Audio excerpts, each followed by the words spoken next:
I think another thing I want to mention right now is that early on, when you're just getting started as a content creator, you might not know what that is. Like, I think for a lot of people, it takes some time to find their voice, right? Which I think is very closely associated with like your brand, right? So I would recommend creators in the beginning of their journey try a ton of different things, right? Because you don't have your voice in the beginning. You don't know exactly the style you like to create. You don't know what's going to resonate well. So like try a bunch of different things. And then once you find out what you like, once you find out what resonates, maybe like double down on that and start to like create your brand around that after some, some trial and error. Correct. I completely agree with that.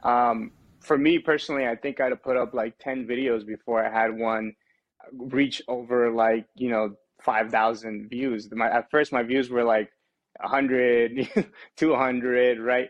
And I started sort of experimenting, right, to see what works. And then when that one video that worked, what I did was basically just dissected it as much as I could to see, what was the watch time, what did I say at certain periods of times, and to sort of see why it worked.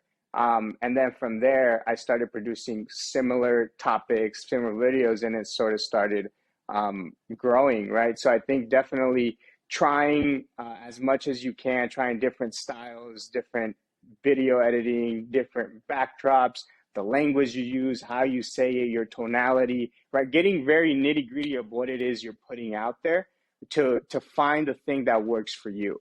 Yeah, that's one of the biggest things I normally touch on in like these TikTok consulting sessions is like, hey, we got to try a bunch of stuff. We got to test a ton of different variation. And then once we start to figure out what works well, let's reverse engineer it. Let's figure out why it worked well. And then let's continue to do things in that same direction, right? What was the hook we used? What was the background we used? What kind of motion, the transition? What were you wearing? Like, what did you say? What was the topic about? So this is both for just like a purely like content standpoint, and then also the branding as well. Once you figure out what's working, you can continue to just move in that direction and like kind of brand yourself around that style that you like to create. Yep, I agree.